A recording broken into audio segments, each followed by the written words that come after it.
نحمده ونصلي على رسوله الكريم أما بعد فأعوذ بالله من الشيطان الرجيم بسم الله الرحمن الرحيم إن الذين آمنوا وعملوا الصالحات كانت لهم جنات الفردوس نزلا وقال النبي صلى الله عليه وسلم لا يؤمن أحدكم حتى أكون أحب إليه من نفسه صلى الله عليه وسلم সকল প্রশংসা ওই রব্বুল আলামিনের জন্য যিনি আমাদেরকে অতি দয়া করে মায়া করে আজকের এই মজলিসে আসার বসার তৌফিক দান করেছেন।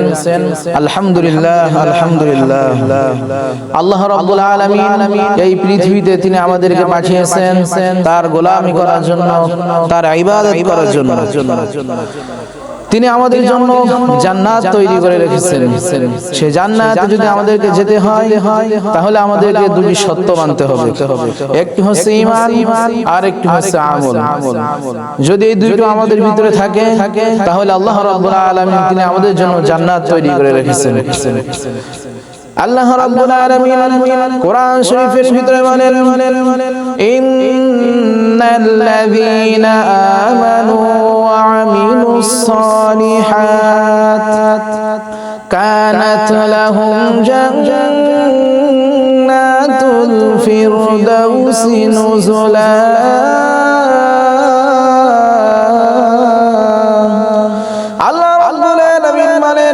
নিশ্চয় যারা ঈমান এনেছে এবং সৎ আমল করেছে আল্লাহ রাব্বুল আলামিন তাদের জন্য মেহমান স্বরূপ জান্নাতুল ফিরদাউস দান করেছেন। সুবহানাল্লাহ। আল্লাহ রাব্বুল আলামিন বলেন নিশ্চয় যারা ঈমান এনেছে এবং যারা সৎ আমল করেছে আল্লাহ রাব্বুল আলামিন তাদের জন্য মেহমান স্বরূপ জান্নাতুল ফিরদাউস দান করবেন। আল্লাহর নবী রাহমাতুল লিল আলামিন বলেন আমার কোন উম্মতের অন্তরে যদি তিল পরিমাণ যদি ঈমান থাকে আর তার আমল যদি সব আমল খারাপ হয়ে থাকে তাহলে তিল পরিমাণ আমল থাকার কারণে আল্লাহ রাব্বুল আলামিন তাকে একদিন না একদিন জাহান্নাম থেকে জান্নাতে পৌঁছাই দিবেন। সুবহানাল্লাহ। আমার প্রিয় ভাইরা, আল্লাহ রাব্বুল আলামিন নবীজিকে এত সম্মান দান করেছেন। সেই নবীজি আবার তিনি আদেশ করেছেন, তিনি ঘোষণা করে দিয়েছেন আমার কোন উম্মতের দিলে যদি গমের দানা পরিমাণ যদি ঈমান থাকে আর তার আমল যদি সব খারাপ আমল হয়ে থাকে তাহলে গমের দানা পরিমাণ ঈমান থাকার কারণে আল্লাহ রাব্বুল আলামিন তাকে একদিন না একদিন জাহান্নাম থেকে জান্নাতে পৌঁছাই দিবেন। তাহলে গমের দানা পরিমাণ যদি ঈমান থাকে এবং জবের দানা পরিমাণ যদি ঈমান থাকে তাহলে আল্লাহ রাব্বুল আলামিন তাকে একদিন না একদিন জাহান্নাম থেকে জান্নাতে পৌঁছাই দিবেন। সুবহানাল্লাহ। ঈমান এবং আমল আমাদেরকে থাকতে হবে। ঈমান ছিল নবীদেরকে। হযরত ইব্রাহিম আলাইহিস সালামকে যখন নমরুদ আগুনে ফেলে দিয়েছিল, বিরাট বড় আগুন অগ্নিকুণ্ড বানিয়েছিল, নমরুদ ইব্রাহিম আলাইহিস সালামকে আগুনে ফেলে দিয়েছিল। জিবরাইল আলাইহিস সালাম ডাকতে বলল, হে ইব্রাহিম তুমি আমার কাছে সাহায্য চাও, আমি তোমাকে আগুন থেকে রক্ষা করব। মিকাইল আলাইহিস সালাম ডাকতে বলল, ইব্রাহিম আমার কাছে সাহায্য চাও, আমি তোমাকে আগুন থেকে রক্ষা করব। ইব্রাহিম আলাইহিস সালাম বলল, হে জিবরাইল, হে মিকাইল আমার আল্লাহ কি দেখেন না আমি যে আগুনে পড়ে ছারখার হয়ে যাচ্ছি? আমার আল্লাহ যদি দেখেন আল্লাহর মহব্বত ভালোবাসায় আমি ইব্রাহিম কোটি কোটি বার আগুনে পড়তে রাজি আছি। আল্লাহু আকবার। তাহলে এই যে ঈমান নবীদেরকে আল্লাহ রাব্বুল আলামিন এত নিয়ামত দান করেছিলেন এবং এত বড় নিয়ামত তিনি যে দান করেছিলেন ঈমানও দান করেছিলেন।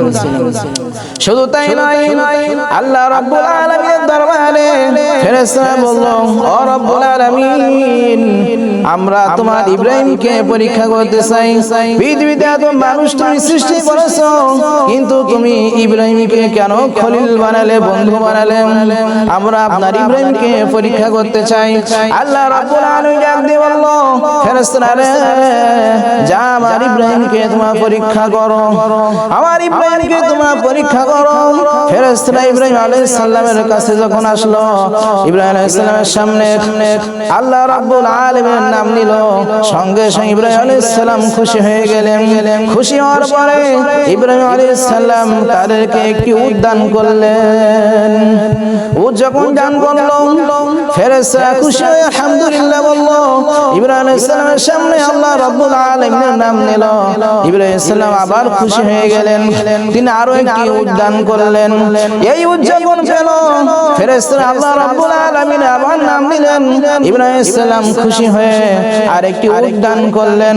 এভাবে দিতে দিতে যখন শেষ হয়ে গেল, এবার ফেরেশতারা ডাক দিল, ইব্রাহিম, এখন যদি আমরা তোমার প্রতিপালকের নাম, তোমার রবের নাম যদি তোমার সামনে নেই, তাহলে তুমি আমাদের এখন কি দিবা?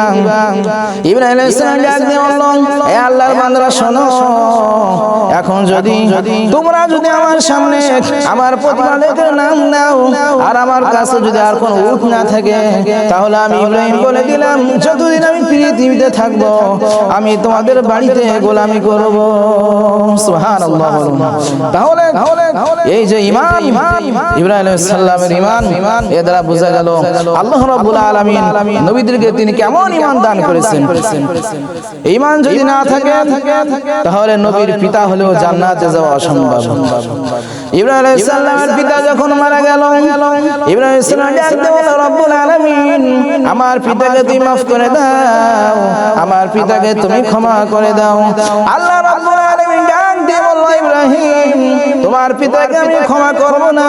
তোমার পিতা দুটি সত্য মানেনি, একটি হচ্ছে ঈমান আর একটি হচ্ছে আমল। জান্নাত যদি পেতে হয়, জান্নাতে যদি যেতে হয়, দুটি সত্য মানা লাগবে, কিন্তু তোমার পিতার ভিতরে দুটি সত্য ছিল না।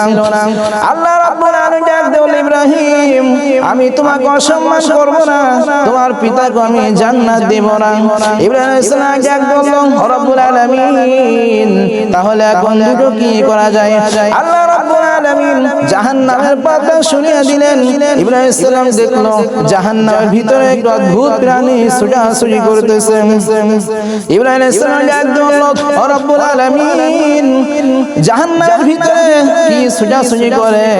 তখন আল্লাহ রাব্বুল আলামিন ডাক দিল, ইব্রাহিম, এটা হচ্ছে তোমার পিতা আজর। ইব্রাহিম আলাইহিস সালাম ডাক দিল, রব্বুল আলামিন, আমার পিতার এমন অবস্থা কেন? সূরত বদলে গেছে। আল্লাহ রাব্বুল আলামিন ডাক দিল, ইব্রাহিম, তোমার ইজ্জত সম্মান যাতে কোনো ক্ষতি না হয়, এই জন্য তোমার পিতার স্রোত আমি আল্লাহ বদলে দিয়েছি। তাহলে ঈমান না থাকার কারণে এবং আমল না থাকার কারণে নবীর পিতাও যদি হয়, তাহলে জান্নাতে যাওয়া সম্ভব হবে। এজন্য আমার প্রিয় ভাইরা, ওই ঈমান রাখতে হবে, সঙ্গে সঙ্গে আমল রাখতে হবে। ঈমান ও আমল যদি থাকে, তাহলে আল্লাহ রাব্বুল আলামিন আমাদের জন্য জান্নাত তৈরি করে রেখেছেন। এখন আমরা যদি কোরআনের কাছে প্রশ্ন করি, ও কোরআন, জান্নাতে যাব কিভাবে, জাহান্নাম থেকে বাঁচব কিভাবে, জান্নাত আমরা কিভাবে পাব? কোরআন শরীফে উত্তর দিবেন আল্লাহ রাব্বুল আলামিন কোরআন শরীফের ভিতরে বলেছেন, ওয়া বাশশিরিল্লাযীনা আমানু ওয়া আমিলুস সালিহাতি আন্না লাহুম জান্নাত। আল্লাহ রাব্বুল আলামিন বলেছেন, নবীজি, আপনি সুসংবাদ শুনিয়ে দিন, যারা ঈমান এনেছে এবং সৎ আমল করেছে, আমি আল্লাহ রাব্বুল আলামিন তাদের জন্য জান্নাত তৈরি করে রেখেছি। তাহলে এই জান্নাতে যেতে গেলে আমাদেরকে ঈমান রাখতে হবে এবং আমল ঠিক রাখতে হবে, তাহলে আল্লাহ রাব্বুল আলামিন তিনি আমাদেরকে জান্নাত দিবেন। আমার প্রিয় ভাইরা, ওই কঠিন হাসর ময়দানে সমস্ত নবীরা ইয়া নাফসি বলে কাঁদবেন, আর আপনার নবী ইয়া উম্মতি বলে কাঁদবেন। সুবহানাল্লাহ বলুন। তাহলে সমস্ত নবীরা ইয়া নাফসি বলে কাঁদবেন, আর আপনার আমার নবী ইয়া উম্মতি বলে কাঁদবেন। সুবহানাল্লাহ বলুন। আমরা সে রাসূল চাই কি চাই না? আর রাসূল সে বলুন চাই কি চাই না? ওই হাসরের ময়দানে যদি রাসূল যদি আমাদের জন্য সুপারিশ করে, আমাদের ভাগ্য ভালো হবে না খারাপ হবে? আমার প্রিয় ভাইরা, আল্লাহ নবী বলে আমার উম্মতরা শোনো, তোমরা যদি আমার সুন্নাতকে যদি মানতে পারো, আমি আল্লাহর জমিনে যদি নামাজ কায়েম করতে পারো, আল্লাহকে হুকুম যদি মানতে পারো, আমি নবীকে যদি মহব্বত করতে পারো, ওই হাসরের ময়দানে আমি রাসূল তোমাকে সুপারিশ করে জান্নাতে পৌঁছাই দিব। সুবহানাল্লাহ। তাহলে সেই রাসূলকে ভালোবাসতে হলে আমাদেরকে ঈমান থাকা লাগবে, ঈমান অনুযায়ী আমাদেরকে চলতে হবে, রাসূলকে মহব্বত করতে হবে। তাহলে কথা আছে, যেখানে হাসরের ময়দানে আল্লাহর নবী সকলের জন্য সুপারিশ করবেন, মায়ের জন্য সন্তান নেই, সন্তানের জন্য মা নেই, ভাইয়ের জন্য বোন নেই, বোনের জন্য ভাই নেই, ওই হাসরের ময়দানে আশিক রাসূলদের জন্য আল্লাহর নবী ওই হাসরের ময়দানে সুপারিশ করবে। জোরে বলুন সুবহানাল্লাহ। তাহলে ওই রাসূলের সুপারিশ যদি পেতে হয়, তাহলে আমাদেরকে ঈমান এবং আমল ঠিক রাখতে হবে। আল্লাহ রাব্বুল আলামিন সেই তৌফিক আমাদেরকে দান করুন, আমরা যেন ঈমান আমল নিয়ে কবরে যেতে পারি। ওয়া আখিরু দাওয়ানা আলহামদুলিল্লাহি রাব্বিল আলামিন। আসসালামু আলাইকুম ওয়া রাহমাতুল্লাহি ওয়া বারাকাতুহু।